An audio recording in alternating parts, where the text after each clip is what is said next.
والزهد حرفتي. الله الرحمن الرحيم. كونوا مع الصادقين. قال النبي صلى الله عليه وسلم: المرء مع من أحب. صدق الله وصدق رسوله النبي الكريم. درود شریف. اللهم صل على سيدنا محمد وعلى آل سيدنا محمد وبارك وسلم. اللهم صل على سيدنا محمد وعلى آل سيدنا محمد وبارك وسلم. اللهم صل على سيدنا محمد وعلى آل سيدنا محمد وبارک وسلم. ایک آیت مبارکہ کا تھوڑا حصہ تلاوت کیا ہے اور ایک حدیث مبارکہ.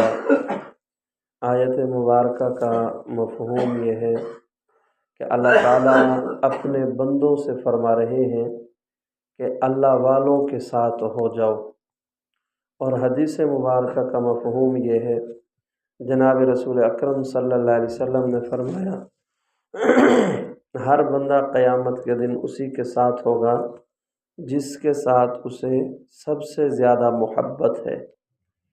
صحابہ کرام فرماتے ہیں کہ ہمیں کسی حدیث پر اتنی خوشی نہیں ہوئی جتنی خوشی اس حدیث مبارکہ پر ہوئی.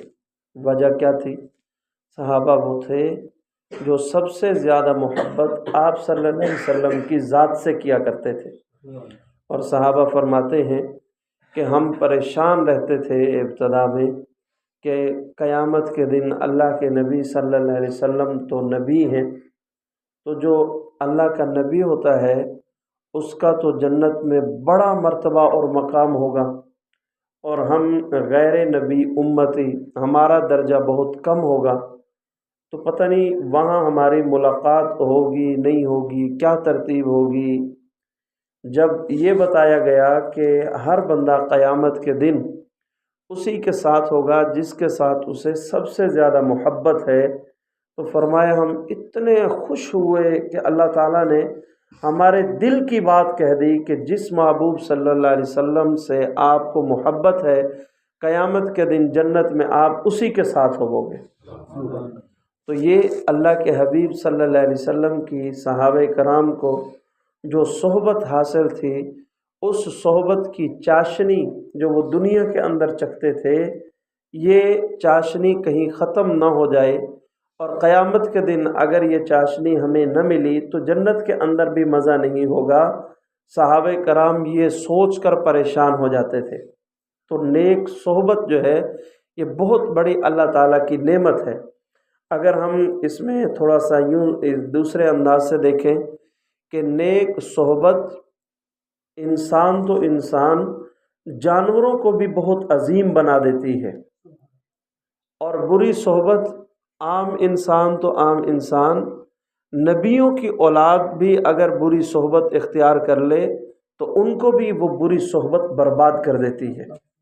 یعنی آپ اندازہ لگائیں، نیک صحبت جانوروں کو بھی جنتی بنا دیتی ہے، اور بری صحبت نبی کے گھر کے اندر بھی اگر کوئی فرد جو نبی کے گھر پیدا ہوا، نبی کی اولاد ہے، اور نبی کی اولاد کا مرتبہ اور مقام اسے حاصل ہے، لیکن برے دوست بری صحبت اس کو مل گئی تو وہ برباد ہو گئے.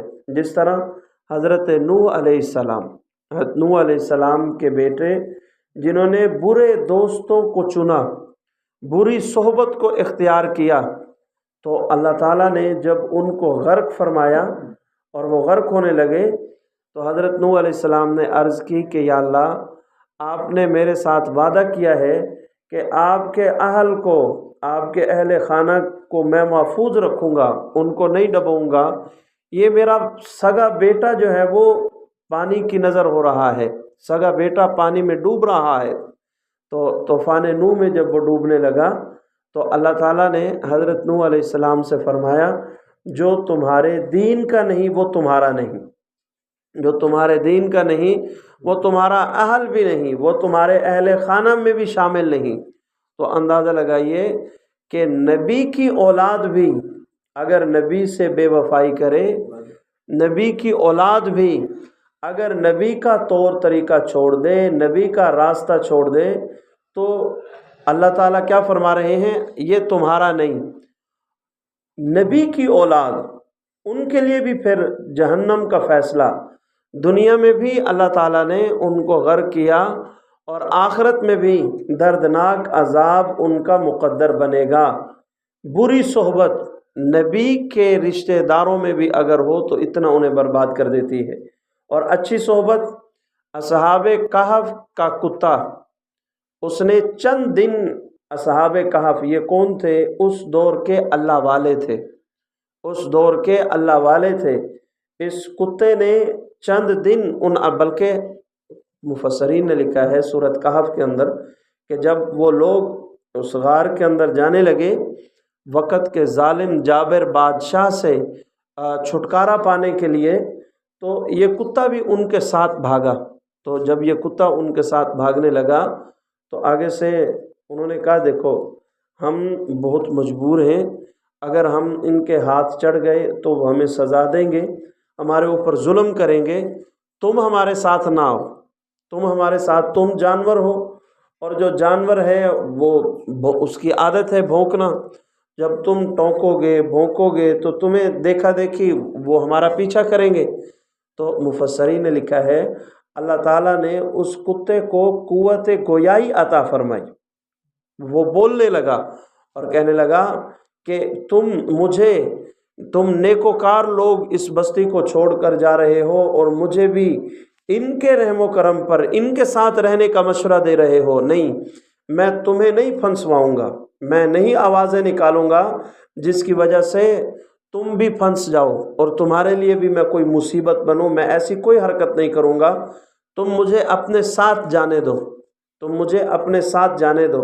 اور پھر اللہ تعالیٰ جب اس نے اللہ والوں کے ساتھ یہ کتا جڑا اور اللہ والے جب اس غار کے اندر چلے گئے تو باہر جس ٹائل میں یہ بیٹھا تھا اللہ کے قرآن نے اس کے بھی نقشے کھینچے ہیں، یعنی آپ اندازہ لگائیں کہ ایک کتا جس انداز میں بیٹھا، اس کے ٹانگ رکھنے کا انداز، آگے والی ٹانگیں رکھنے کا انداز، اللہ تعالیٰ نے اس کو بھی قرآن مجید کے اندر باقاعدہ اس کا نقشہ کھینچا۔ تو اللہ اتنے قدردان ہیں، اور مفسرین نے لکھا ہے کہ قیامت کے دن اللہ تعالیٰ اس کتے کو انسانی شکل دے کر جنت کے اندر داخل کر دیں گے، اس کتے کو انسانی شکل دے کر اللہ تعالیٰ جنت میں داخل کر دیں گے۔ کیوں؟ اس نے اللہ والوں کے ساتھ دوستی لگائی، یہ اللہ والوں کے ساتھ جڑا، اور یہاں سے کوئی بندہ یہ ہرگز مطلب اخذ نہ کرے کہ دیکھیں قرآن مجید میں بھی کتے کا ذکر آیا ہے لہذا کتے پالنے کی کوئی گنجائش نکل آئی، کتے پالنے کی کوئی گنجائش نکل آئی نہ۔ دیکھو پہلی امتوں کے واقعات اللہ نے قرآن مجید میں جو ذکر فرمائے وہ واقعات سبق کی حد تک صحیح ہے، لیکن ہمارا دین، ہماری شریعت کامل اور مکمل ہے۔ یہ نہیں کہ اب ہم اصحاب کہف کے دور کی جو شریعت ہے اس کو ہم پکڑیں گے، نہ، وہ شریعت منسوخ ہو گئی، وہ شریعت منسوخ ہو گئی۔ نبی رحمت صلی اللہ علیہ وسلم کی شریعت میں آپ صلی اللہ علیہ وسلم نے صاف فرما دیا جس گھر کے اندر کتا اور تصویر ہو اس گھر میں رحمت کے فرشتے نہیں آتے، وہ گھر رحمت خداوندی سے محروم ہو جاتا ہے۔ اس گھر کے اندر اللہ تعالیٰ کے جب رحمت کے فرشتے نہیں آئیں گے تو رحمت تو وہی رحمت کے فرشتے اللہ کی طرف سے لے کر کے آتے ہیں نا، جب فرشتے ہی نہیں آئیں گے تو اس گھر کے اندر رحمت کیا ہوگی؟ اچھا، رحمت کا متضاد اور الٹ ہے لعنت، رحمت کا متضاد اور الٹ ہے لعنت، وہ گھر لعنت خداوندی کا مستحق بنے گا۔ تو اصحاب کہف کے کتے کو واقعات میں دیکھیں نا، یہ قدرتی بات ہے، ہمارا جو مزاج ہے نا ماشاءاللہ بڑا کمال کا مزاج ہے، کوئی بھی واقعہ سنیں گے نا اس سے اچھا نتیجہ اخذ کرنا اس کی ہمیں توفیق نہیں ہوتی، لیکن اس کے الٹ نیگیٹو انداز کو فوراً قبول کر لیتے ہیں اور خود بخود ہی اس سے مسائل اخذ کرنا ہم شروع کر دیتے ہیں۔ یہ شیطان کی طرف سے ایک خاص توجہ انسان کے اوپر ہوتی ہے تاکہ یہ انسان غلط میں لگا ہی رہے۔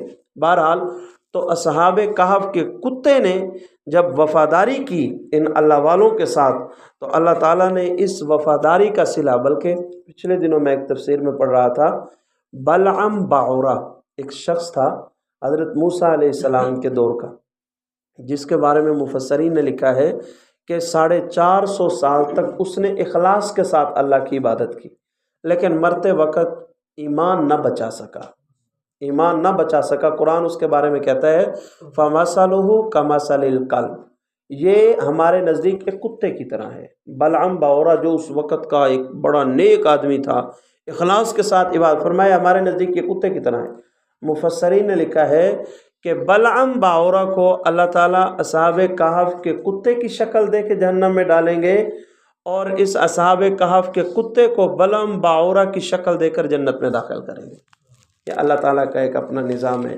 تو یہ ایک مسلمہ حقیقت ہے، نیک صحبت انسان تو انسان، میں نے جانور کی مثال دے دی، جانور کو اتنی بلندیوں تک پہنچا دیتا ہے، تو جو انسان نیک اللہ والوں کے ساتھ جڑ جائے، وہ انسان کتنا عروج پکڑے گا، اس انسان کو کتنی بلندی ملے گی، اس انسان کو کتنا اللہ تعالیٰ کی طرف سے مرتبہ اور مقام ملے گا جو اللہ والوں کے ساتھ جڑے گا۔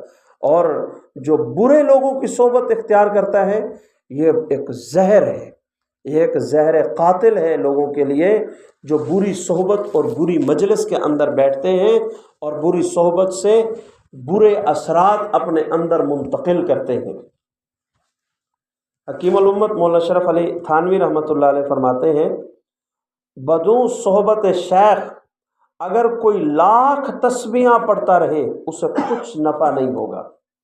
کسی اللہ والے کی صحبت جو بندہ اختیار نہیں کرتا، یہاں پر یقیناً صحبت سے مراد اللہ والے سے سیکھ کر، ایک دور ہوتا تھا انسان کو روزی روٹی کی اتنی فکر نہیں ہوتی تھی، تھوڑے بہت سے بھی انسان گزارا چلا لیتا تھا، اور انسانی آبادی کم ہونے کی وجہ سے صبر اور شکر کی کیفیات لوگوں کے اندر تھی۔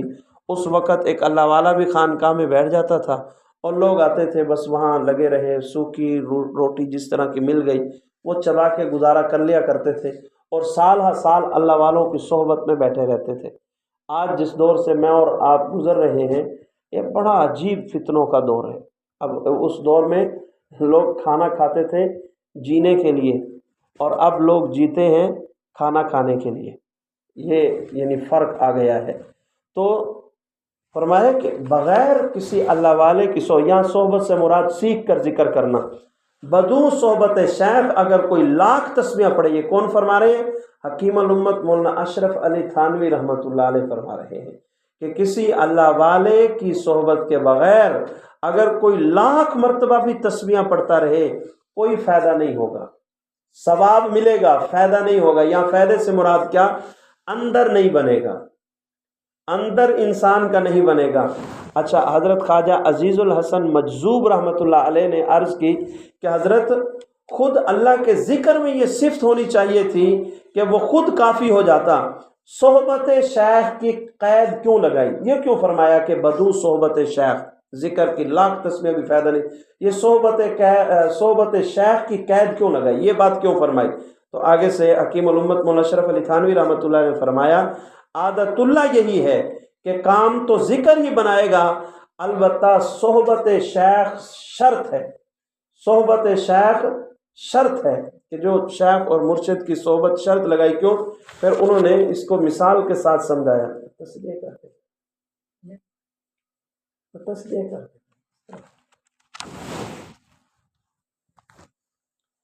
فرمایا جس طرح صحبت شیخ کس طرح شرط ہے، فرمایا جس طرح کاٹتی تو تلوار ہے لیکن اس تلوار کا دستہ کسی نہ کسی کے ہاتھ میں ضرور ہونا چاہیے۔ کاٹتی تلوار ہے، اس میں کوئی شک نہیں، لیکن کاٹے گی کب؟ جب اس کا دستہ کسی کے ہاتھ میں ہوگا۔ فرمایا بالکل اسی طرح انسان کا نفس اور شیطان جو انسان کے اندر موجود ہے، اس کا خون تبھی ہوگا جب اس بندے کو ذکر سیکھ کر سکھا کر کرانے والا کوئی بندہ ہوگا۔ اگر یہ اپنے طور پر ذکر کرنے والا ہو تو یہ اس تلوار کی طرح ہے جو تلوار تو پڑی ہے لیکن اس کو چلانے والا کوئی نہیں. جب تک تلوار کو چلانے والا کوئی نہ ہو تلوار کاٹ نہیں سکتی. بالکل اسی طرح جب تک انسان کو کوئی چلانے والا نہ ہو اس وقت تک انسان کا ذکر اس کے اندر پر اس کے باطن پر کوئی اثرات مرتب نہیں کر سکتا. ذکر اثر ذکر کی وجہ سے ہوگا، لیکن وہ ذکر اثر تبھی کرے گا جب وہ ذکر سیکھ کر کے کیا جائے گا. بغیر سیکھے جو ذکر کیا جاتا ہے اپنی منشا اور چاہت کے مطابق، یعنی کسی کتاب میں پڑھ لیا اس میں وظیفہ لکھا ہوا ہے اتنی دفعہ یہ پڑھو اتنی نیکیاں ملتی ہیں. ہماری یہی عادت ہے نا، کوئی کتاب بھی ملی اس میں جو وظیفہ پڑھا تھا بس اس کو پڑھنا شروع کر دیا. اچھا پر اب تو اس سے بھی زیادہ ترقی ہو گئی. کوئی عالم دین آیا اس نے کوئی وظیفہ بتایا وہ بھی شروع، دوسرے تیسرے عالم دین نے کوئی وظیفہ بتایا وہ بھی شروع، کوئی کتاب میں پڑھا وہ بھی شروع، کوئی اخبار کے ٹکڑے میں دیکھا وہ بھی شروع. اور اب تو کوئی موبائل کے اندر پوسٹ آئی اس کے اندر کوئی وظیفہ لکھا ہوا تھا وہ بھی شروع. ان وظائف سے فائدہ نہیں ہوتا. وظائف جو شیخ اور مرشد بتائے گا، اور جو مسنون وظائف ہیں وہ تو ان کی تو اپنی برکات ہیں، لیکن وہ بھی ثواب کی حد تک. جہاں تک تعلق ہے اپنے اندر کی اصلاح کا، اپنے باطل کو بنانے اور سنوارنے کا، یہ تبھی ممکن ہے جب کسی اللہ والے سے سیکھ کر ذکر کیا جائے. جب کسی اللہ والے سے سیکھ کر ذکر کیا جاتا ہے تو وہ ذکر انسان کو فائدہ دیتا ہے، اور بغیر صحبت شیخ کے جو ذکر ہوتا ہے وہ انسان کے لیے نافع نہیں ہوتا، یعنی فائدہ مند ثابت نہیں ہوتا. حکیم الامت مولانا اشرف علی تھانوی رحمۃ اللہ علیہ نے ایک اور موقع پر فرمایا، میں اہل اللہ کی صحبت فرض عین قرار دیتا ہوں. حضرت تھانوی اپنے دور کے جو مجدد تھے وہ فرماتے ہیں میں اللہ والوں کی صحبت فرض عین قرار دیتا ہوں، کیونکہ اصلاح نفس بدون صحبت اہل اللہ عادتاً محال ہے. اور میں کیونکہ انسان کے نفس کی اصلاح اللہ والوں کی صحبت کے بغیر ناممکن ہے. انسان کے نفس کی اصلاح ہو ہی نہیں سکتی جب تک انسان اللہ والوں کے در پر نہیں جائے گا، اللہ والوں کی صحبت اور مجلس کو اختیار نہیں کرے گا. اس وقت تک انسان کی اصلاح ناممکن ہے، اور اپنی اصلاح کرانا یہ فرض ہے. اور اصلاح ہوتی ہے صحبت اولیاء سے. جب صحبت اولیاء سے اصلاح ہوتی ہے اور اصلاح کرانا فرض ہے تو اللہ والوں کی صحبت اختیار کرنا بھی فرض ہے. اللہ والوں کی صحبت اختیار کرنا بھی فرض ہے. اور آگے فرمایا جسمانی امراض کا علاج کرانا یہ سنت مؤکدہ ہے. اگر کوئی آدمی بیمار ہو جائے، اگر کسی انسان کو کوئی تکلیف ہو، اگر کوئی مرض لاحق ہو جائے، اپنا علاج کرانا یہ سنت مؤکدہ ہے. اور روحانی امراض کا علاج یہ فرض عین ہے. روحانی امراض کا علاج، کسی کو حسد کی بیماری ہے تو اس بیماری سے چھٹکارا حاصل کرنا فرض ہے، کیونکہ یہ بیماری حرام ہے. کسی کے دل کے اندر کینہ ہے تو یہ کینہ حرام ہے، اور جو حرام ہو اس کا علاج کرانا فرض ہوتا ہے. جو چیز حرام ہو، جو مرض حرام انسان کو لاحق ہو، اس سے چھٹکارا حاصل کرنا یہ انسان پہ فرض ہوتا ہے. اگر کسی کو حسد کی عادت ہے تو اس کا علاج، اس روحانی بیماری کا علاج فرض عین ہے. اگر کسی کو جھوٹ بولنے کی عادت ہے تو اس بیماری کا علاج فرض عین ہے.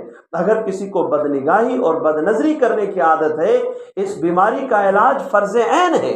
اگر کسی انسان کو اس حرام کھانے کی لت پڑی ہے اور اس حرام سے اس کو چھٹکارا نہیں مل رہا تو اس کے اوپر فرض ہے کہ یہ اپنی اصلاح کرائے. اگر کسی کو گانے سننے کی عادت ہے، کسی کو ڈرامے دیکھنے کی عادت ہے، فلمیں دیکھنے کی عادت ہے، تو ان عادات کے یہ بیماری ہے، تو ان بیماریوں کا علاج اس انسان پر فرض ہے. اور جب یہ علاج انسان کے اوپر فرض ہے اور یہ علاج ناممکن ہے اللہ والوں کی صحبت کے بغیر، اللہ والوں کی صحبت انسان کو ملے گی تبھی انہی بیماریوں کا علاج ہوگا. جب اللہ والوں کی صحبت کے بغیر یہ بیماریاں جا نہیں سکتی اور ان بیماریوں کا علاج کرانا فرض ہے تو اللہ والوں کی صحبت فرض ہے. اللہ والوں کی صحبت اختیار کرنا فرض ہے کہ اللہ والوں کی صحبت سے اللہ تعالیٰ انسان کو روحانی بیماریوں سے مکمل طور پر شفا یابی عطا کر دیتے ہیں. لیکن ہمارا معاملہ الٹ ہے. جسمانی مرض لاحق ہو جائے جس کا علاج سنت مؤکدہ ہے تو ہمیں اس کی بھرپور فکر ہوتی ہے، لیکن اگر روحانی بیماری ہمیں لاحق ہو جائے جو کہ اس کا علاج فرض ہے، اس کی ہمیں کوئی فکر نہیں۔ یہ اسی طرح ہے جس طرح کوئی آدمی مسجد کے اندر آئے، ظہر کے 4 سنتیں پڑھ کے بھاگ جائے اور کہے مجھے فرض پڑھنے کی ضرورت ہی نہیں ہے۔ یہ اسی طرح ہے جس طرح کوئی آدمی فجر کے وقت آئے، 2 سنتیں پڑھ کے جماعت کھڑی ہونے لگے بھاگ جائے، مجھے ضرورت نہیں ہے، بس میں نے سنتیں ادا کر لی۔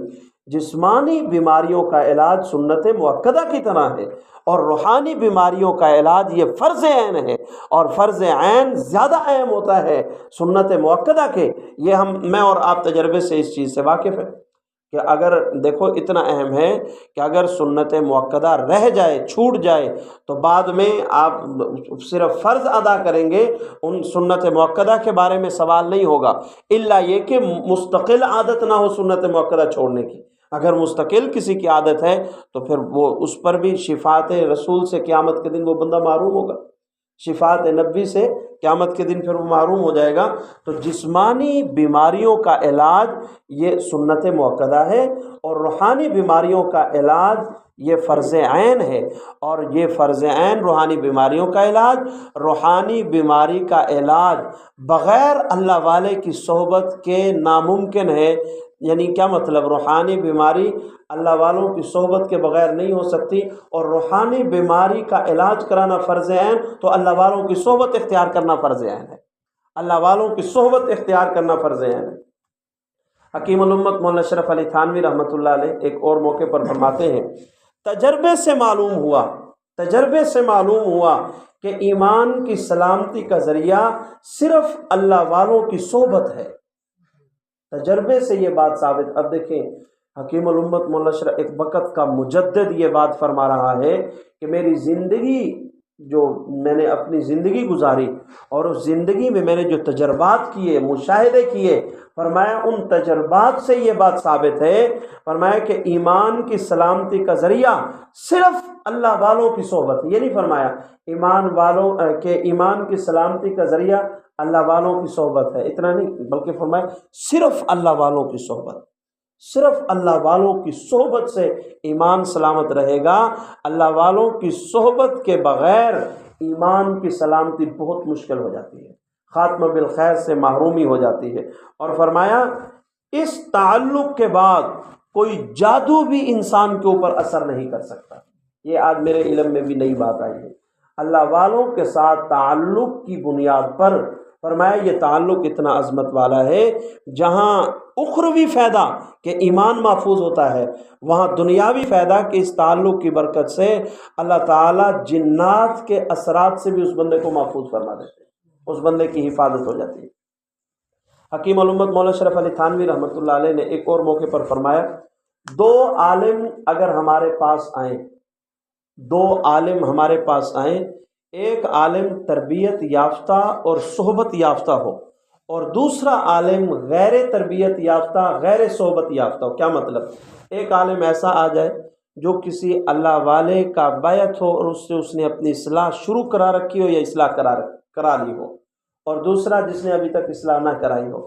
فرمایا یہ دونوں عالم ہمارے پاس آ جائیں، ہم صرف 5 منٹ میں، وہ ہمارے پاس آ کر کے بیٹھے ہم سے بات کریں، 5 منٹ کے اندر ہم بتا دیں گے کہ یہ تربیت یافتہ ہے اور یہ غیر تربیت یافتہ ہے، اس کو اللہ والوں کی صحبت حاصل ہے اور یہ کبھی بھی اللہ والوں کی صحبت میں نہیں بیٹھا، یا بیٹھا بھی ہے تو آداب کے ساتھ کبھی نہیں بیٹھا۔ فرمایا کہ ہم 5 منٹ کے اندر اندر بتا دیں گے، اور آگے فرمایا کہ وہ کس طرح بتائیں گے؟ فرمایا یہ غیر صحبت یافتہ کے ہر لفظ، غیر صحبت یافتہ کے ہر لفظ آنکھوں کے تیوروں میں اور کندھوں کے نشیب و فراز میں، گفتگو کرتے وقت جو کندھے ہلائے گا، آنکھوں کی جو اس کے تیور بنیں گے، اس تیور کو دیکھ کر اور کندھوں کے نشیب و فراز کو دیکھ کر، یعنی اوپر اٹھنے اور نیچے جانے کو دیکھ کر، اور ان کی گفتگو کے انداز کو دیکھ کر ہم پہچان لیں گے کہ اس بندے کے اندر تکبر ہی تکبر ہے۔ جو غیر صحبت یافتہ ہوگا اس کی گفتگو بتائے گی یہ متکبر آدمی ہے، اس کا بولنے کا انداز بتائے گا بڑا متکبر آدمی ہے، اس کے کندھوں کے اشارے بتائیں گے یہ متکبر آدمی ہے، اور فرمایا جو صحبت یافتہ ہوگا اس کی ہر بات اور ہر ادا میں ابدیت ہوگی کہ یہ اللہ کا غلام بول رہا ہے، یہ اللہ کا غلام بول رہا ہے۔ اس کے انداز کے اندر غلامی چھلکتی ہوئی نظر آئے گی، فنائیت ہوگی، وہ اللہ تعالیٰ کی ذات میں فنا ہوگا۔ اس کو اس سے سروکار نہیں ہوگی کہ اپنی گفتگو اور انداز میں کہ ایسی گفتگو ہو جائے کہ بلے بلے ہو جائے نا، یہ بات اس کے ذہن میں نہیں ہوگی۔ وہ جب بات کرے گا تو لگے گا کہ یہ کوئی غلام ہے اور اپنی غلامی پوری کر رہا ہے، یہ کوئی محبت الہی میں فنا ہے اور دوسروں کو بھی اسی میں فنا کرنے کا ایک درد بیان کر رہا ہے، اور اس کے انداز میں تواضع نظر آئے گی، تکبر نام کی کوئی چیز نہیں ہوگی، تواضع کے آثار اس سے چھلکتے ہوئے محسوس ہوں گے۔ یعنی جو تربیت یافتہ اللہ والوں کی صحبت میں رہنے والا عالم دین ہوگا، اس کا انداز بتائے گا کہ یہ اللہ والوں کے ساتھ جڑا ہے، اور جو اللہ والوں کا تربیت یافتہ نہیں ہوگا، اللہ والوں کا صحبت میں بیٹھنے والا نہیں ہوگا، اس کا انداز بتائے گا کہ بس اس کو اپنی میں سے ہے، اپنی انا سے ہے، اس کے اندر عجب اور تکبر بھرا ہوا ہے۔ یہ چیزیں صاف دکھائی دیں گی۔ حکیم الامت مولانا شیخ علی تھانوی رحمۃ اللہ فرمایا ہم 5 منٹ کے اندر دونوں کو پہچان لیں گے، 5 منٹ کے اندر دونوں کی پہچان ہو جائے گی۔ اچھا، جو اللہ والوں سے بیعت ہونے کا عمل ہے، اس بیعت ہونے کے عمل کے فوائد بہت سارے ہیں۔ ہمارے ایک بہت بڑے بزرگ گزرے ہیں، حضرت مسیح اللہ خان رحمۃ اللہ علیہ۔ میں نے جب یہ بات پڑھی نا تو یعنی دل نہیں مان رہا تھا، یعنی پہلے کبھی کتابوں کے اندر اس طرح کی بات سامنے سے نہیں گزری، لیکن مولانا مسیح اللہ خان رحمۃ اللہ علیہ بہت بڑے اللہ والے ہیں، بہت بڑے اللہ والے گزرے ہیں۔ اللہ تعالیٰ نے ان کو بڑی، ہمارے مفتی اعظم پاکستان مفتی تقی عثمانی صاحب دامت برکات العالیہ کے بیانات میں اکثر ان کا تذکرہ ہوتا ہے، اکثر ان کے واقعات بیان کرتے ہیں۔ اور ہمارے حضرت جی کے پیر بھائی ہیں پیر احسان الکریم نقشبندی، ان کی کتاب ہے بیعت کی ضرورت اور فضیلت، اس کے 127 صفحہ نمبر پر انہوں نے یہ واقعہ لکھا ہے کہ مولانا مسیح اللہ خان رحمۃ اللہ علیہ فرمایا کرتے تھے کہ جب کوئی آدمی سلسلے میں داخل ہوتا ہے، یعنی کسی اللہ والے کے ہاتھ پر بیعت ہوتا ہے، تو فرمایا کہ اس سلسلے کے تمام بزرگان دین کی روحیں اس انسان کی طرف متوجہ ہو جاتی ہیں، یعنی سارے اولیاء سلسلہ کی دعائیں اور توجہات اس بندے کے ساتھ شامل حال ہو جاتی ہیں۔ کیا مطلب؟ اب ہمارے سلسلے کے جو مشائخ ہیں، یہ اوپر آپ کو نام لکھے ہوئے نظر، اوپر سے جناب رسول اکرم صلی اللہ علیہ وسلم، اس کے بعد سیدنا صدیق اکبر، پھر حضرت سلمان فارسی، اور پھر قاسم بن محمد بن ابو بکر، ان کے بعد حضرت بایزید بستامی، امام جعفر صادق، ابو الحسن خرقانی، حضرت مجدد الافسانی، اور یہ جتنے مشائخ ہمارے حضرت جی تک، یعنی ہمارے حضرت کے شیخ اور مرشد مفتی فرید زروبی رحمۃ اللہ علیہ تک، یہ جتنے مشائخ ہیں، فرمایا کہ وہ اپنی قبروں کے اندر رہتے ہوئے جو ہی کوئی بندہ سلسلے کے اندر بیعت ہوتا ہے، ان تمام بزرگوں کی روحیں اس انسان کی طرف متوجہ ہو جاتی ہیں جو بیعت ہو رہا ہے، اور ان کی دعائیں اس بندے کے ساتھ شامل حال ہو جاتی ہیں۔ اب خود اندازہ لگائیے کہ اتنی بڑی ہستیاں جناب رسول اکرم صلی اللہ علیہ وسلم سمیت ان کی توجہ ہمیں حاصل ہو جائے، اس کی وجہ کیا بنے گی؟ صرف کسی اللہ والے کے ہاتھ میں ہاتھ دینا، تو کتنا سستا سودا ہے، کتنا آسان سودا ہے، یعنی لیکن ہوں اللہ والے۔ آج ہمارا بڑا عجیب معاملہ ہے، ہم عامل لوگوں کا کام اللہ والوں سے لینے کی کوشش کرتے ہیں، اور اللہ والوں کا کام عاملوں سے لینے کی کوشش کرتے ہیں۔ یہ جملہ میرا نہیں ہے، ہمارے حضرت جی یہ جملہ اکثر فرماتے ہیں کہ عامل جس کا کام محض تعویذ تھا، ہم نے ان سے اصلاح کرانی شروع کر دی، جس کی اپنی اصلاح نہیں ہوئی اس سے ہم اصلاح کرا رہے ہیں، اور جو عامل ہیں یعنی عاملوں سے اصلاح شروع کر دی، اور جو اصلاح کرنے والے ہیں ان سے ہم نے عملیات کا کام لینا شروع کر دیا۔ وہ عملیات کے الف با سے واقف نہیں ہے، ان کو اتنا عملیات کے بارے میں علم نہیں ہے۔ تو یہ دو الگ الگ چیزیں ہیں۔ اللہ والوں سے بیعت ہوا جاتا ہے اپنی اصلاح کے لیے، اپنے باطل کو روشن کرنے کے لیے، اپنے اندر کی گندگی کو نکالنے کے لیے، اپنے اندر کی خباثت جو نکالنے کی کوشش کے باوجود ناکام رہے، اللہ والوں کے ساتھ بیعت کی برکت سے وہ نجاستیں نکل جاتی ہیں، وہ گندگیاں اندر سے خارج ہو جاتی ہیں، نکل جاتی ہیں۔ شیخ ابو طاہر مکی رحمۃ اللہ علیہ بہت بڑے بزرگ گزرے ہیں، ان کے کتاب ہے قوت القلوب، اس کے اندر وہ لکھتے ہیں کہ ایک سالک یعنی ایک مرید نے ایک عارف باللہ سے عرض کی کہ میں خدا سے بہت غافل ہوں، میں خدا سے بہت غافل ہوں، نیکیوں کے اندر میں بہت سست ہوں، کاہل ہوں، مجھے عبادت کرنے کا دل نہیں کرتا، نمازیں سستی ہو جاتی ہے، نمازیں پڑھنے کا دل نہیں کرتا، مجھے کوئی ایسا وظیفہ تجویز کرے کہ یہ میری سستی دور ہو جائے اور میں نیکی کے اندر بڑھ چڑھ کر آگے نکلنے کی کوشش کروں۔ تو اس عارف باللہ نے اس کو جواب دیا کہ بھائی تو اللہ والوں سے محبت کر۔ اس عارف باللہ نے، اللہ والے نے اس مرید سے کہا کہ تو اللہ والوں سے محبت کر، ان کی صحبت اور قربت اختیار کر، شاید وہ تجھے اپنے دل میں رکھ لے۔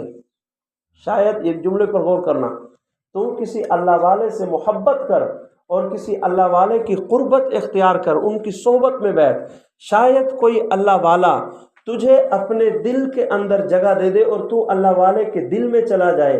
اللہ تعالیٰ دن میں 70 مرتبہ اللہ والوں کے دل پر رحمت کی نظر کرتے ہیں، اگر تو کسی اللہ والے کے دل میں ہوا تو تجھ پر بھی رحمت خداوندی کی نظر پڑ جائے گی۔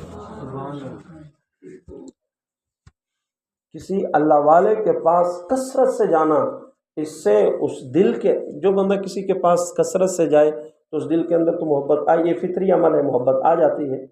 محبت اس دل کے اندر جب آئے گی اور اس دل کے اندر ہم ہوں گے، اور جب ان اللہ والوں پر اللہ تعالیٰ کی رحمت خاصہ کا نزول ہوگا اس دل پر، اور اس دل میں ہم بھی اگر موجود ہوئے تو ہم بھی رنگے جائیں گے۔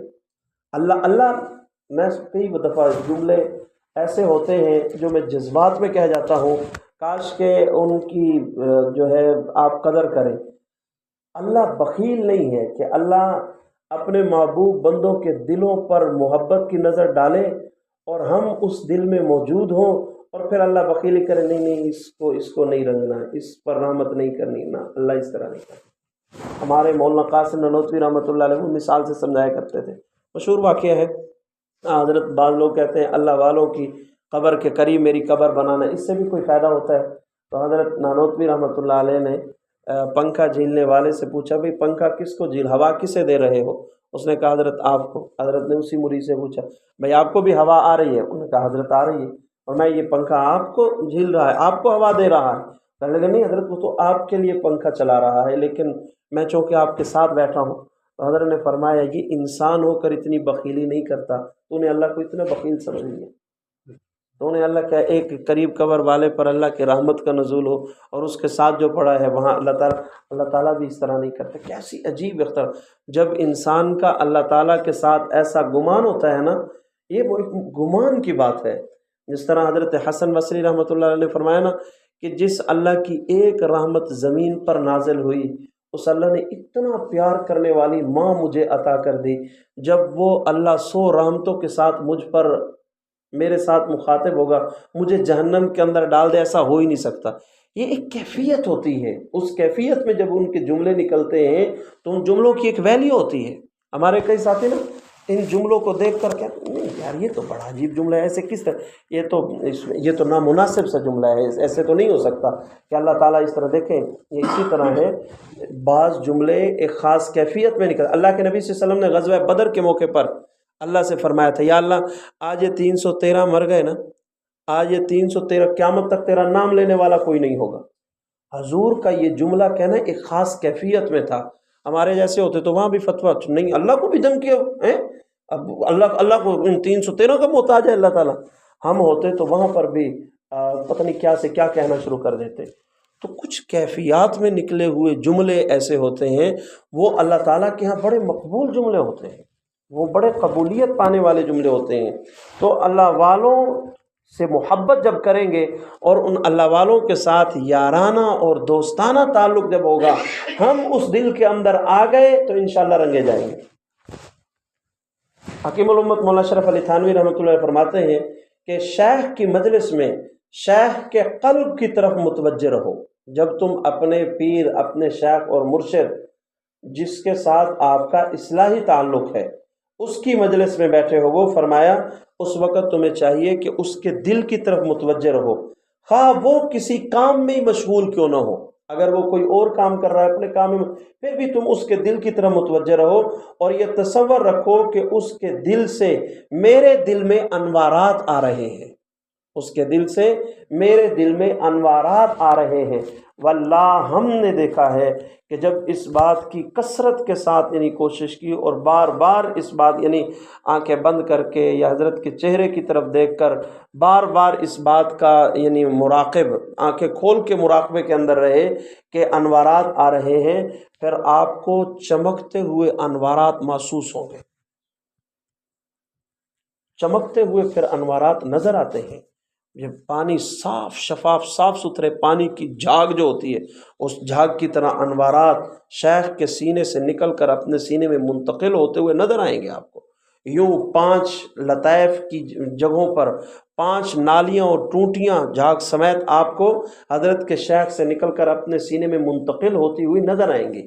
لیکن مسئلہ یہ ہے کہ جو چیزیں انسان کے مشاہدے میں نہ ہونا تو انسان ان کے بارے میں جاہل ہوتا ہے، وہ کہتا ہے یار یہ کیسے ہو سکتا ہے، یہ ہوتا ہے۔ شیخ الاسلام حضرت مولانا حسین مدنی رحمۃ اللہ علیہ فرماتے ہیں جس عالم نے کسی اللہ والے کی صحبت میں رہ کر اخلاق کو پاک صاف نہیں کیا تو وہ وقت کا مغرور اور متکبر عالم ہوگا۔ شیخ الاسلام مولانا حسین احمد مدنی رحمۃ اللہ علیہ، جنہوں نے 18 سال روضہ رسول کے چھاؤں تلے بیٹھ کر درس حدیث دیا، جو روضہ رسول کے کمرے میں جا کر اپنی داڑھی مبارک سے روضہ رسول کی صفائی کیا کرتے تھے، قبر مبارک کی صفائی اپنی۔ اور جب کسی نے کہا حضرت یہ کیا کرے، فرمایا یہ جس کی سنت ہے اسی پر قربان کر رہا ہوں۔ وہ حسین احمد مدنی وہ فرما رہے ہیں کہ جو عالم دین ہو لیکن اس نے کسی اللہ والے سے اپنی اصلاح نہیں کرائی، اپنے باطل کو صاف کرانے کی کوشش نہیں کی، فرمایا کہ وہ عالم متکبر اور مغرور ہوگا، اور فرمایا اس کے علم سے خلق خدا کو فائدہ نہیں ہوگا، اس کے علم سے اللہ کی مخلوق کو کوئی فائدہ نہیں ہوگا بلکہ اس سے نقصان ہوگا۔ جس طرح شیطان کے پاس علم تو تھا لیکن ابا واستکبر، تکبر بھی تھا، اس کا علم شیطان کے علم کی طرح ہوگا، اس کو دلیلیں بھی الٹی سوجیں گی، شیطان نے بھی الٹی دلیل سوچی نا کہ میں اس کو کس طرح سجدہ کروں، یہ مٹی سے بنا ہے، میں آگ سے بنا ہوں، آگ جو ہے اوپر کی طرف ابھرتی ہے اور مٹی زمین کی طرف جاتی ہے، لہٰذا میں بہتر ہوں نا انسان سے، میں کس طرح اس کو سجدہ کروں۔ تو پھر ایسا عالم بھی اوٹ پٹانگ حرکتیں کرتا ہے، اس سے بھی پھر اوٹ پٹانگ حرکتیں ہوتی ہیں۔ حضرت مولانا عبداللہ شوجابادی رحمۃ اللہ علیہ فرماتے ہیں، میرے اب ذہن کتاب کے اندر یہی لکھا ہوا تھا، شوجاباد کے مولانا عبداللہ حضرت عبداللہ غالباً حضرت عبداللہ بیلوی رحمۃ اللہ علیہ ہی ہوں گے، کیونکہ کتاب کے اندر عبداللہ شوجابادی لکھا ہوا ہے تو میں اسی طرح یہ پڑھ رہا ہوں۔ وہ فرماتے ہیں کہ ہم دورہ حدیث سے فارغ ہوئے، یعنی عالم بن کر جب آخری سال ہم نے بخاری شریف اور حدیث کی کتابیں پڑھ لی، ہم عالم بن کے فارغ ہوئے، تو حضرت مولانا انور شاہ کشمیری رحمۃ اللہ علیہ نے فرمایا دیکھو خواہ کتنی بار بخاری شریف ختم کر لو مگر جب تک تم اللہ والوں کی جوتیاں سیدھی نہیں کرو گے، ان کی صحبت اختیار نہیں کرو گے، حقیقت اور روح علم سے محروم رہو گے۔ وہ علم جو علم لوگوں کے لیے نافع ہوتا ہے، جس علم سے لوگوں کو بھی فائدہ ہوتا ہے، خود کو بھی فائدہ ہوتا ہے، فرمایا جب تک تم اللہ والوں کی جوتیاں سیدھی نہیں کرو گے اس وقت تک تمہیں وہ علم نافع حاصل نہیں ہوگا، اس علم نافع سے تم محروم رہو گے۔ اور پھر آگے فرمایا کہ جوش میں فرماتے تھے اللہ والوں کی جوتیوں کی خاک کے ذرات سلاطین دنیا کے تاجوں کے موتیوں سے افضل ہوتے ہیں۔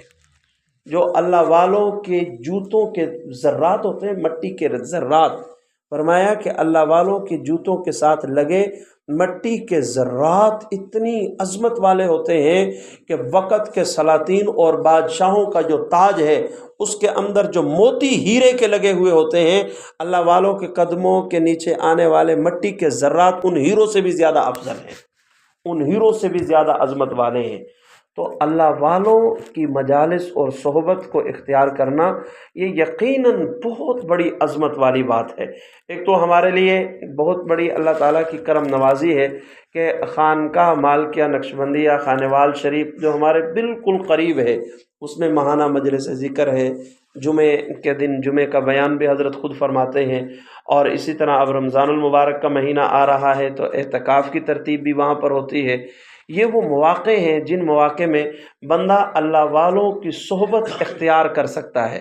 حکیم الامت مولانا اشرف علی تھانوی رحمۃ اللہ نے فرمایا، جس علاقے کے اندر کوئی اللہ والا نہ ہو، جس علاقے کے اندر کوئی اللہ والا نہ ہو، ان لوگوں کو چاہیے کہ اس علاقے میں جو اللہ والوں سے بیعت ہیں، جو اللہ والوں سے بیعت یعنی 3-4 مرید اگر اکٹھے بیٹھ جائیں تو اس سے بھی وہی فائدہ حاصل ہوتا ہے جو اللہ والے کی صحبت میں انسان کو حاصل ہوتا ہے۔ یعنی کتنی آسانی اللہ تعالیٰ نے ہمارے لیے فرما دی۔ بہرحال اللہ والوں کی صحبت کو غنیمت جانیں اور اللہ والوں کی صحبت کو اختیار کریں۔ خوش بخت ہیں وہ لوگ جنہیں اس پرفتن دور میں اللہ والوں کی صحبت کی قدر ہے، اور انتہائی بدبخت ہیں وہ لوگ جنہیں اس پرفتن دور میں ایسی سہولیات ہونے کے باوجود اس سے محروم ہیں، ایسی سہولیات ہونے کے باوجود اس سے محروم ہیں۔ دعا ہے کہ حق جل شانہ ہمیں سمجھنے عمل کرنے کی توفیق نصیب فرمائے۔ وآخر